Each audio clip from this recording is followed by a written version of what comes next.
একাদশ শ্রেণীর সমস্ত ছাত্রছাত্রীকে শুভেচ্ছা জানিয়ে আজকের ভিডিও শুরু করছি। আজকে রায়-মার্টিন প্রশ্নবিচিত্রার মডেল কোশ্চেন পেপার 18 আর মডেল কোশ্চেন পেপার 19 বাংলা বিষয় থেকে ভিডিও করছি। আশা করি এই ভিডিওটি তোমাদের উপকারে আসবে। তোমাদের ফার্স্ট সেমিস্টার পরীক্ষায় ক্লাস 11-এর 13 তারিখ থেকে শুরু। 13 তারিখই বাংলা পরীক্ষা আছে, তাই বাংলা সেটগুলোই তোমাদেরকে আগে দিচ্ছি। চলো কথা না বাড়িয়ে পড়াশোনা শুরু করি।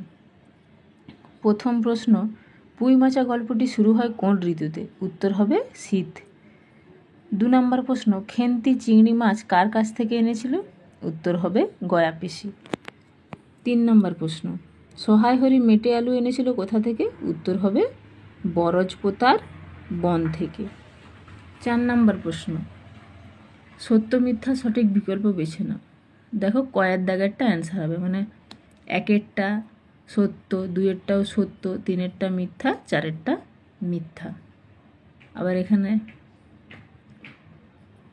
সবগুলোই দেখো যেগুলো যেগুলো বললাম ওগুলো মিলিয়ে নাও। তোমরা এগুলো স্ক্রিনশট করে নেবে অথবা পজ করে করে খাতায় তুলে নেবে, ঠিক আছে? 5 নম্বর প্রশ্ন, সহায় হরিকে একঘরে করতে চেয়েছিল? উত্তর হবে কালীময় ঠাকুর। সহায় হরির মেজ মেয়ের নাম কি ছিল? উত্তর হবে পুঁটি। 7 নম্বর প্রশ্ন, সেদিন বৈকালবেলা সহায় হরির ডাক পড়িল। সহায় হরির কোথায় ডাক পড়িয়েছিল? উত্তর হবে কালীময়ের চণ্ডীমণ্ডপে। 8 নম্বর প্রশ্ন, সহায় হরির দিন কাটে কি করে? মাছ ধরে আর রস খেয়ে।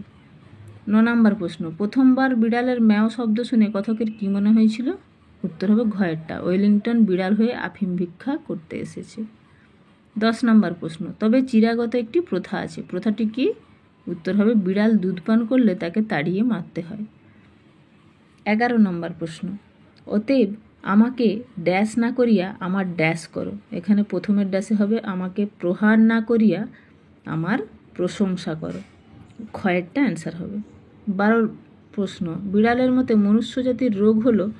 ক্ষয়েরটা তেলা মাথায় তেল দেওয়া। 13 নম্বর প্রশ্ন, কমলাকান্তের মতে বিড়ালের কথাগুলি? উত্তর হবে ক্ষয়েরটা সোশিয়ালিস্টিক। 14 নম্বর প্রশ্ন, ড্যাশ তার সে সুখ সদনে। তার সুখ সদনে যা লাভ করা যায় সেটা হলো সেবা। 15 নম্বর দেখো এখানে সঠিক ক্রম বাছতে বলেছে। ওই 2-এরটা 1 নম্বরে হবে, মানে প্রথম লাইনটি হবে দিন যে দিনের বন্ধু উজ্জ্বল জগতে, তারপরেরটা হবে 4-এর দাগেরটা, মানে 2 নম্বরে হবে 4-এর দাগেরটা, 3 নম্বরে হবে 1-এর দাগেরটা, আর 3-এর দাগেরটা হবে 4 নম্বরে। তোমরা এগুলো স্ক্রিনশট নাও অথবা পজ করে করে খাতায় তুলে নাও, নাহলে কিন্তু তোমাদের এগুলো বুঝতে অসুবিধা হবে। আর আমার ভিডিও যদি তোমাদের ভালো লাগে অবশ্যই এই ভিডিওগুলো লাইক করবে, কমেন্ট করবে ও বন্ধুদের সাথে শেয়ার করবে, আর আমার চ্যানেলটিকে সাবস্ক্রাইব করবে। চলো পরের প্রশ্ন। 16 নম্বর প্রশ্ন, বিদ্যাসাগরের দানের স্বরূপ ছিল? গয়ের দাগেরটা নদীরূপ। 17 দাগের প্রশ্ন, যেখানে মিশেছে হিন্দু বৌদ্ধ মুসলিম খ্রিস্টান। উত্তর হবে কি? ভারতভূমে। 18 নম্বর প্রশ্ন, সাম্যবাদী কবিতায় সকলের দেবতার বিশ্বদৌল বলা হয়েছে কাকে? সকল হৃদয়কে। 19 নম্বর প্রশ্ন, গ্রন্থ সাহেব কাদের ধর্মগ্রন্থ? উত্তর হবে শিখ। 20 নম্বর প্রশ্ন, সাম্যবাদী কাব্যগ্রন্থটির প্রকাশকাল কত? 1925 খ্রিস্টাব্দ। 21 নম্বর প্রশ্ন, পাদ্রে গোনসাগা কি বিষয়ে কৌতূহলীদের সাবধান করেছেন? উত্তর হবে সাদাসিধে লোক হওয়ার ঝুঁকি কতটা। 22 নম্বর প্রশ্ন, দেখো এখানেও আবার স্তম্ভ মেলানো আছে, স্তম্ভ মেলাতে গেলে দেখো এইগুলো তোমরা কয়ের দাগেরটা অ্যান্সার হবে, 1-এর সাথে সি-এরটা মিলবে, 2-এর সাথে এ-এরটা মিলবে, 3-এর সাথে ডি-এরটা মিলবে, 4-এর সাথে বি-এরটা মিলবে। এগুলো স্ক্রিনশট নাও অথবা খাতায় তোলো। 23 নম্বর প্রশ্ন, ভারভারা রাও কোন ভাষার কবি? উত্তর হবে তেলেগু। 24 নম্বর প্রশ্ন, কবিকে কখন ভয় পায় ওরা? কবিকে তখন ভয় পায় ওরা, এটা কবিতার লাইন। এখানে ওরা বলতে কাদেরকে বোঝানো হয়েছে? উত্তর হবে মানবতা বিরোধী শক্তিকে। তারপরে দেখো সত্য মিথ্যার সঠিক ক্রম বেছে নিতে বলেছে। এখানেও তোমরা হয় পজ করে করে লেখো আর না হলে স্ক্রিনশট নাও।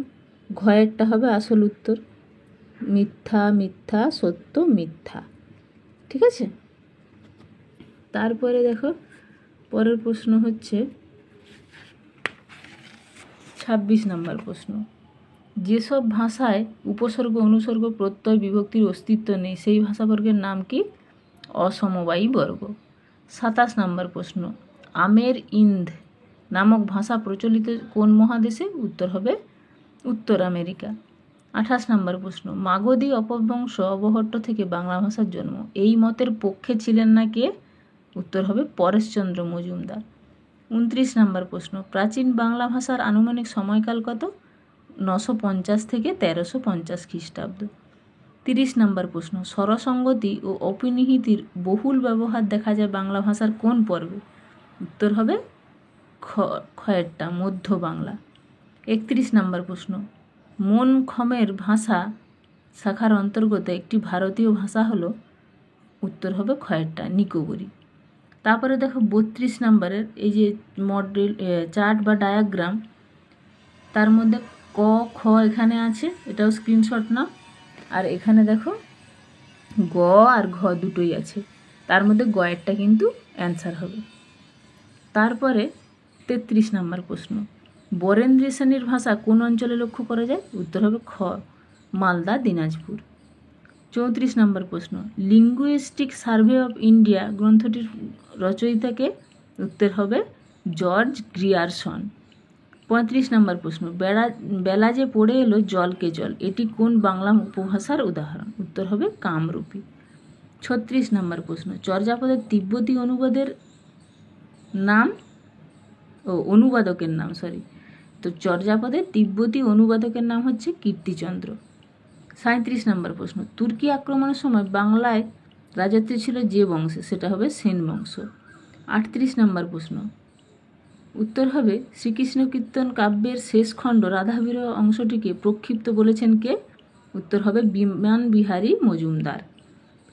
39 নম্বর প্রশ্ন। কবিপতি কার উপাধি ছিল? উত্তর হবে বলরাম দাস। 40 নম্বর প্রশ্ন। রাঢ়ের জাতীয় মহাকাব্য বলা হয় কোন কাব্যকে? উত্তর হবে ধর্মমঙ্গল কাব্যকে। এরপরে দেখো 19 নম্বর মডেল সেট।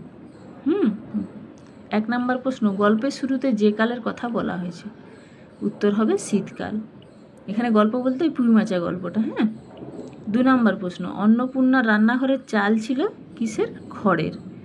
3 নম্বর প্রশ্ন। খুড়িমা খুড়িমা ওই যে কেমন পাখিটা কার উক্তি? এটা হবে দুর্গার উক্তি। 4 নম্বর প্রশ্ন। পুঁই মাচা গল্প অনেক রাত্রে কোন পাখি আওয়াজ করছিল? উত্তর হবে গয়ের দাগেরটা, কাঠঠোকরা। 5 নম্বর প্রশ্ন। বরজপোতার বিজন বনে দিনে দুপুরে কি লুকিয়ে থাকে? উত্তর হবে বাঘ। 6 নম্বর প্রশ্ন। খেন্তির প্রথমে বিয়ে ঠিক হয়েছিল যে গ্রামে তার নাম কি? মণিগাঁ। 7 নম্বর প্রশ্ন। টাকাটা ভায়া ক্রমে ক্রমে দিচ্ছি কিসের টাকার কথা বলা হয়েছে? উত্তর হবে বর্পণের টাকা। 8 নম্বর প্রশ্ন। পুঁইমাচা গল্পে যে লোকযানের উল্লেখ করা হয়েছে সেটি কি? সেটি হলো পালকি। তারপরে দেখো 9-এর দাগে হচ্ছে সত্য মিথ্যার সঠিক বিকল্প পাচ্ছ, সেটা ক্ষয়েরটা অ্যান্সার হবে। তার মানে 1-এর দাগেরটা হবে মিথ্যা, 2-এর দাগেরটা হবে সত্য, 3-এর দাগেরটা হবে মিথ্যা, 4-এর দাগেরটাও মিথ্যা। তারপরে 10 নম্বর প্রশ্ন। চোরকে ফাঁসি দেওয়ার পূর্বে বিচারককে কয়দিন উপবাস থাকতে বলা হয়েছে? উত্তর হবে 3 দিন। লাঙ্গুল শব্দের অর্থ কি? উত্তর হবে লেজ। আহার প্রস্তুত না হওয়ায় কমলাকান্ত হুঁকা হাতে ভেবেছিলেন, কি ভেবেছিলেন? তিনি যদি নেপোলিয়ান হতেন। 13 নম্বর প্রশ্ন। আফিমের অসীম মহিমা বুঝতে পারিবে কোন বই পড়লে? উত্তর হবে কমলাকান্তের দপ্তর। সিন্ধু শব্দটির অর্থ কি? উত্তর হবে সমুদ্র। ড্যাশ শীতল শাসী ছায়া বনেশ্বরী, ড্যাশ সুশান্ত নিদ্রা ক্লান্তি দূর করে। ওই দুটো ড্যাশে পরপর হবে দিবসে শীতল শাসী ছায়া বনেশ্বরী আর নিশায় সুশান্ত নিদ্রা ক্লান্তি দূর করে, মানে ক্ষয়ের অপশানটা ঠিক হবে। 16 দাগের প্রশ্ন। যে জন আশ্রয় লয় কোথায়? সুবর্ণ চরণে। কোথায় এসে সকল রাজমুকুট লুটিয়ে পড়ে? উত্তর হবে হৃদয়ে। 18 নম্বর প্রশ্ন। কাকে মৃত কঙ্কালের সঙ্গে তুলনা করা হয়েছে? পুঁথিকে। তারপরে দেখো আবার ক ক্ষয়ের যে স্তম্ভ মিলানো সেটা দেখো আমি মিলিয়ে রেখেছি। 1-এরটা ডি এর সাথে, 2-এরটা সি এর সাথে, 3-এরটা এ এর সাথে, 4-এরটা বি এর সাথে মিলবে। এবার এই অপশানটা দেখো আছে এখানে গয়ের দাগে, তাহলে গয়েরটা হবে অ্যান্সার। 20 নম্বর প্রশ্ন। গাহি ড্যাশ গান, ওখানে হবে সাম্যের গান। তারপরের লাইন আছে যেখানে আসে এক হয়ে গেছে সব বাধা ব্যবধান, মানে কয়েকটা হবে অ্যান্সার। তারপরে 21 নম্বরে দেখো সঠিক ক্রম বাঁচতে বলেছে, ওটা ক্ষয়ের দাগেরটা অ্যান্সার হবে। ঠিক আছে, এগুলো তোমরা স্ক্রিনশট নাও বা খাতায় তোলো, আর কি করবে, এখন পরীক্ষা কিন্তু খুব সামনে, খাতায় তোলার যদি সময় না থাকে স্ক্রিনশট নিয়ে ফোনে রেখে দাও। 22 নম্বর প্রশ্ন, আকাশ ভরা ঝিকিমিকি তারাদের তলায় এরপর বৃদ্ধ লোকটি কোন গান গুনগুন করছিল? উত্তর হবে সিন্ধুরোলের। 23 নম্বর প্রশ্ন, ফাঁসির মঞ্চ ভারসাম্য রাখবার জন্য মিলিয়ে যাচ্ছে কোথায়? মাটিতে। ড্যাশ থেকে বেরিয়ে আসছে কবির কোনো ড্যাশ। প্রথমের ড্যাশে হবে জেলের গারদ, দ্বিতীয় ড্যাশটাই হবে লিপিকার স্বর। 25 নম্বর প্রশ্ন, তখন ভয় পায় ওরা, কাকে ভয় পায়? উত্তর হবে কবিকে। 26 নম্বর প্রশ্ন, ইসরায়েলের রাষ্ট্রভাষা কোনটি? উত্তর হবে হিব্রু। জেন্দাবেস্তা রচিত হয় কোন ভাষায়? উত্তর হবে আবেস্তীয়। 28 নম্বরে দেখো যে বিবৃতি আর দুটো বিবৃতি আছে, দুটো বিবৃতিই কিন্তু ঠিক, মানে কয়ের অপশানটা ঠিক। 29 নম্বর প্রশ্ন, পালি ভাষার পালি নামকরণটা কে করেছিলেন? উত্তর হবে বুদ্ধ ঘোষ। 10 নম্বর প্রশ্ন, প্রাচীন ভারতীয় আর্য ভাষার চলিত রূপকে কি বলে? উত্তর হবে প্রাকৃত ভাষা। তারপরে দেখো সাঁওতালি লিপির উদ্ভাবককে? উত্তর হবে রঘুনাথ মুর্মু। তারপরে প্রশ্ন, মাগধী অপবংশের পূর্বী শাখা থেকে সৃষ্টি হয়েছিল কোন ভাষা? উত্তর হবে বাংলা। 33 নম্বর প্রশ্ন, অষ্টাধ্যায়ী রচনা করেছিলেন কে? উত্তর হবে পাণিনি। 34 নম্বর প্রশ্ন, অপিনিহিজাত শব্দ ব্যবহৃত হয় যে আঞ্চলিক উপভাষায়, তা হলো বঙ্গালী। 35 নম্বর প্রশ্ন, সাধু ভাষা ও চলিত ভাষার পার্থক্যের অন্যতম ভিত্তি হলো কি? সর্বনাম ও ক্রিয়াপদ। তার মানে সাধু ভাষা চলিত ভাষার যে মূল পার্থক্যগুলো সেগুলো কোন পদের উপর নির্ভর করে? ওই সর্বনাম আর ক্রিয়াপদ। 36 নম্বর প্রশ্ন, চর্যাপদের পুঁথি আবিষ্কার করেছিলেন কে? উত্তর হবে হরপ্রসাদ শাস্ত্রী মহাশয়। 37 নম্বর প্রশ্ন, চর্যার তিব্বতী অনুবাদ আবিষ্কার করেন কে? উত্তর হবে প্রবোধচন্দ্র বাগচি। 38 নম্বর প্রশ্ন, সন্ধ্যা শব্দের প্রকৃত অর্থ হলো কি? সম্যক ধ্যান। 39 নম্বর প্রশ্নে দেখো ডায়াগ্রাম বা চার্ট আছে, এইগুলোর মধ্যে কয়ের অপশানটা ঠিক হবে? এগুলো তোমরা, এটা তোমাদেরকে স্ক্রিনশট নিতেই হবে, না হলে খাতায় তুলতে হবে, নাহলে বুঝতে পারবে না। 40 নম্বর প্রশ্ন হচ্ছে দেখো, ঊনবিংশ শতাব্দীর একজন অন্যতম শাক্ত পদকর্তা হলেন কে বা পদকার হলেন কে? উত্তর হবে গয়েরটা কমলাকান্ত ভট্টাচার্য। তাহলে আজকে তোমাদের সাথে আমি বাংলা বিষয়ের মডেল কোশ্চেন পেপার 18 আর মডেল কোশ্চেন পেপার 19 নিয়ে আলোচনা করলাম বাংলা বিষয় থেকে। বাংলার পরীক্ষা সবার আগে, তাই বাংলা বিষয়ের ভিডিওগুলো আমি আগে দিচ্ছি যাতে তোমাদের পরীক্ষার সুবিধা হয়। আশা করি এই প্রশ্নগুলো তোমরা প্র্যাকটিস করলে অবশ্যই ভালো পরীক্ষা দেবে এবং প্রত্যেকটি প্রশ্নের উত্তর তোমরা ঠিক করে আসবে বলে আমি আশা রাখছি এবং তোমাদেরকে শুভেচ্ছা জানাচ্ছি। চলো তোমরা ভালো করে পড়াশোনা করবে। আর কথা না বাড়িয়ে ভিডিওটি শেষ করছি। তার আগে আরেকটা কথা বলি, আমার ভিডিওগুলো যদি তোমাদের ভালো লাগে অবশ্যই লাইক, কমেন্ট ও শেয়ার করবে, আর আমার চ্যানেলটা অবশ্যই সাবস্ক্রাইব করে নেবে, এটা তোমাদের কাছে অনুরোধ রইল।